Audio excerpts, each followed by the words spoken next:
Сайн байцгаана уу дээ. Invincible S3 дууссан газраас буюу дугаар 66 дугаараас эхлэн товчлож оруулах бичлэгээ эхлүүлж байна. Үйл явдал энэхүү chapter маань шоронгоос амжилттай оргосон сансрын гүнд аялж буй noloн грээсэн болон аллын хоёрын яриагаар эхэлнэ. Тэдний яриа бэлтрүмчүүдийн хүч чадал болон тэднийг хэрхэн ялах талаар эргэлзэж буйгаар эхэлдэг. Аллын бэлтрүмчүүд яагаад ингэтлээ дийлдэшгүй хүчрэхэг дээрэнгүү болохыг ойлгохгүй байгаагаа хэлнэ. Noloн анхандаа дуугүй байсан ч эцэст нь олон жил нууцлагдсан түүхийг дэлгэх цаг ирснийг ойлгоно. Тэрээр эхлээд Skjoorj Vaer's-ийн тухай дурдна. Тэдний дайснууд Skjoorj Vaer's-ийг бүтээсэн. Вирус гарч ирснээр бэлтрүмийн нийгэмд ямар аимшигтай хямрал нүүрснийг дүрслэнэ. Энэ нь зөвхөн өвчин биш, харин бэлтрүмчүүдийг бараг бүрэн устгасан биологийн зэвсэг байсан юм. Вирусын нөлөөгөөр олон тооны бэлтрүмчүүд өгсөн ба вирус нь бэлтрүмчүүдийн 99.9%-ийг устгасан.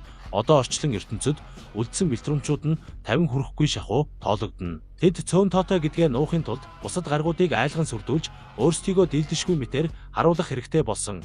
Айллан үүнийг сонсоод гайхшрал итгэхээр тэднийг ялах боломжтой юу гэж асууна.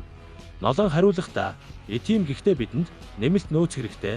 Бас noloн яагаад бэлтрүмчүүд дэлхийг ийм хурдан эзлэхийг хүсэж байгаагийн шалтгааныг тайлбарлана. Тэрээр хүний дезоксирибонуклеиний хүчлэл нь бэлтрүмчүүдийн дезоксирибонуклеинийг хүчилтэй бараг бүрэн таардаг.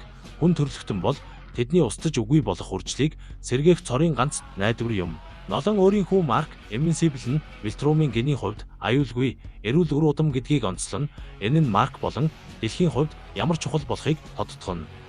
Noloн аллын хоёр одоо гаргуудын коллеж руу очиж бэлтрүмчүүдийн эсрэг бүх нийтийн дайныг зарлах төлөвлөгөөгөө ярилцсан. Тэд энэ дайныг ялахын тулд зөвхөн цэрэг хангалтгүй гэдгийг мэдэж бэлтрүмчүүдийг дарах чадвартай нууц зэвсэг эсвэл холбоотнуудыг хайхаар ачлаж хамгийн ихэнд Space Rider таарснаар энэ chapter дуусдаг. Дараагийн бүлгийг яриулахыг хүсвэл лайк дараад subscribe хийгээрэй.